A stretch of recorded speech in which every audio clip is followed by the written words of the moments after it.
Bab 4432. Bayangan hitam merebut buah spiritual. Membersihkan tenggorokannya, Yudhira Ying hendak mengatakan sesuatu lagi. Pada saat ini, kecelakaan terjadi.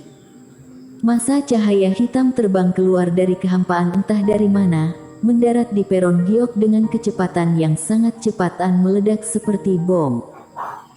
Cahaya Reiki yang tampaknya tidak penting ini meledak dengan kekuatan ledakan seperti fase penilaian dua kegagalan.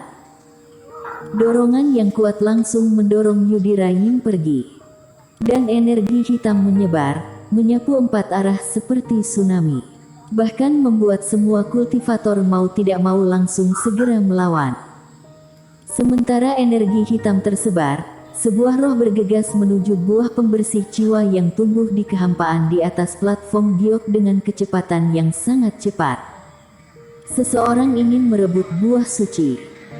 Sialan, orang ini dari luar, bukan orang kita. Melihat bayangan hitam bergegas ke atas platform giok, ekspresi para kultivator langsung berubah. Buah suci ini adalah hadiah yang telah mereka peroleh dengan susah payah dan sekarang bisa-bisanya ada orang yang ingin memanfaatkannya. Selain itu, terlalu berani bagi satu orang saja untuk mencoba merebut buah suci di bawah pengawasan semua orang. Dalam sekejap, satu persatu bayangan, termasuk Mita Yan, Susan Xiong dan Yudhira Ying, sejumlah besar master bergegas menuju bayangan hitam. Bayangan ini sepertinya sudah mempersiapkan diri untuk ini. Saat dia meraih pohon roh, dia melambaikan tangannya dan ada massa udara hitam pekat yang tak terhitung jumlahnya, seperti bahan peledak yang dilemparkan sebelumnya. Kali ini, ketika jarak semakin dekat, semua orang melihat dengan jelas bahwa bola udara yang dilempar oleh bayangan hitam itu sebenarnya dibungkus kemelekatan jiwa. Dan setiap kemelekatan jiwa sebenarnya adalah jiwa dewa dari kultivator fase penilaian dua kegagalan yang disegel satu persatu. Pupil dari semua kultivator menyusut untuk sementara waktu dan sosok mereka langsung mundur. Tidak mengherankan jika massa udara ini dapat menciptakan kekuatan yang begitu besar dan jiwa dari kultivator dua kegagalan juga ikut meledak. Saat massa udara ini meledak lagi, Yudhira Ying dan yang lainnya mundur satu demi satu. Memanfaatkan celah pendek ini, bayangan hitam meraih pohon roh, memasukkannya ke dalam tas penyimpanan dan terbang menjauh dari peron. Sedangkan arahnya, kebetulan berada di sisi tempat Eric Kin dan Finola Su berada. Bayangan hitam itu sangat cepat dan energi hitam yang dipancarkannya memadat menjadi bilah yang tajam. Dimanapun itu lewat, banyak tubuh kultivator yang akan dihancurkan. Dalam sekejap, bayangan hitam itu sudah berada di depan Eric Kin dan Finola Su. Namun, yang aneh adalah bayangan hitam itu berhenti pada saat ini, tidak segera melarikan diri, melainkan sabit tajam yang mengembun dari kabut hitam, bergegas menuju keduanya, seolah ingin memisahkan mereka. Bukan ketua iblis yang muncul di peron, tapi seseorang dari luar. Mata Eric Kin berkedip. Dirinya selalu berpikir bahwa bayangan hitam ini berasal dari peron itu sendiri, semacam ujian yang ditinggalkan oleh Dewa Bintang, tetapi tidak disangka, itu adalah orang luar. Tetapi pada saat ini, dirinya sudah tidak bisa membiarkan dirinya berpikir terlalu banyak. Finola, es ekstrim tidak berpengaruh pada orang ini. Tangan yang telah lama memegang Finola Su dengan erat tiba-tiba mengerahkan kekuatan. Ketika Eric Kin terbang mundur, dia juga membawa Finola Su bersamanya. Henki Lee di samping juga mengubah ekspresinya dan juga mulai mundur. Teknik waktu. Eric Kin berpikir dalam hati dan udara hitam putih tiba-tiba menghilang.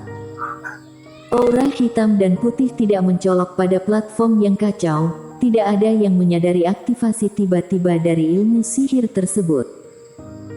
Dan kerohanian dirinya sendiri terbatas, jadi tidak bisa menilai dengan akurat waktu kapan bayangan hitam itu menyerang. Jadi setelah bayangan hitam itu keluar, ilmu sihir sudah diaktifkan. Tepat ketika bayangan hitam menggertaknya, Hengki Li yang mundur bersama, tiba-tiba mengecilkan pupilnya. Dia dengan ngeri menemukan bahwa tubuhnya berhenti sejenak karena suatu alasan. Hengki Li ingin mengutuk, bayangan hitam yang mengerikan ini menyerbu, tetapi dirinya melambat sesaat. Ini adalah hal yang mengerikan. Merasakan kengerian bayangan hitam tersebut, Hengki Li buru-buru menghancurkan benda penyelamat nyawa tersebut. Namun, baik udara dingin yang dipadatkan oleh Finola Su maupun cahaya Reiki yang dipancarkan oleh Hengki Li sama sekali tidak dapat menahan serangan bayangan hitam itu.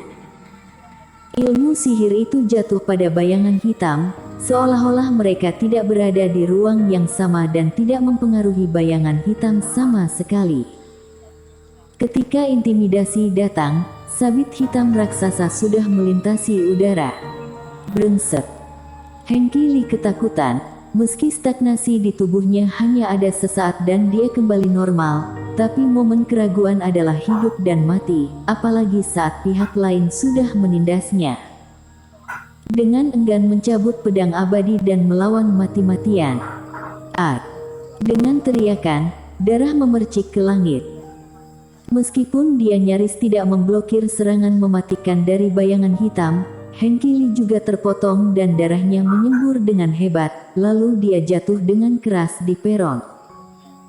Sedangkan Erikin menarik Finola Su untuk menghindari ujung sabit yang tajam, hanya ujung rok Finola Su yang robek. Sosok hitam itu berhasil dalam satu pukulan, tetapi dia tidak puas. Sebaliknya, dia menatap curiga ke arah Erikin dan Finola Su yang mundur ke kerumunan. Sepertinya dia tidak menyangka mereka berdua bisa menghindarinya. Setelah itu, dia tidak menyerang mereka berdua lagi, tetapi mempercepat dan terbang ke kejauhan. Ingin lari, tangkap dia. Melihat bayangan hitam telah mengambil buah suci dan ingin melarikan diri, Yudhira Ying sangat marah. Setelah menghilangkan Reiki di sekitarnya, dia memimpin semua orang di Longzhou untuk mengejarnya mati-matian. Susan Xiong, Mita Yan, Kelvin Peng dan lainnya mengikuti dari belakang. Tuan Istana Yan, orang itu agak aneh, jika bukan karena terpaksa, jangan berkelahi dengannya. Ketika Mita Yan lewat, Erikin tiba-tiba mengirimkan transmisi suara. Aku tahu. Mita Yan menggerakkan matanya, lalu terbang menjauh. Finola Su ragu sejenak, tetapi pada akhirnya dia tidak pergi bersama orang banyak, tetapi tetap di samping Erikin. Saat bayangan hitam menghilang, Erikin menghela napas lega, tetapi dia juga merasa sedikit takut. Pada akhirnya Finola Su tidak terluka, hanya beberapa bagian pada pakaian yang rusak, yang sudah merupakan hasil terbaik untuk dirinya. Ini hanya sebuah proses, terlalu berbahaya. Untungnya, dirinya sudah siap dan melepaskan semua pikiran untuk melawan, tetapi memilih untuk mundur dan pada saat yang sama menarik Hengki Li sebagai pendukung. Bayangan hitam aneh ini saja bisa menembus sampul ilmu sihir, jadi sulit bagi siapapun untuk memblokir serangannya. Tentu saja dirinya bisa membuat penilaian ini berdasarkan cermin Bagua. Karena di cermin Bagua, darah akan tumpah setelah bayangan hitam menyerbu pratinjau, itu berarti bahwa meskipun Finola Su melawan, itu tidak akan efektif. Namun, mengapa bayangan hitam ini tiba-tiba datang menyerang mereka sambil melarikan diri untuk merebut buah suci? Siapa pria ini? Targetnya itu adalah dirinya atau Finola Su. Yang dilihat cermin Bagua hanyalah penampakan bayangan hitam ini sesaat, tapi Erikin tidak tahu siapa orang ini dan apakah ada hubungannya dengan dia. Saat ini, di peron, suara teriakan berlanjut. Banyak kultivator terluka ringan akibat ledakan sebelumnya, singkatnya, pemandangannya berantakan. Tidak ada yang mengira bahwa mereka yang tidak terluka di tanah berbahaya akan terluka di tempat seperti ini. Eric Kin tidak menganggur, melainkan membantu beberapa kultivator memeriksa luka mereka. Bersambung.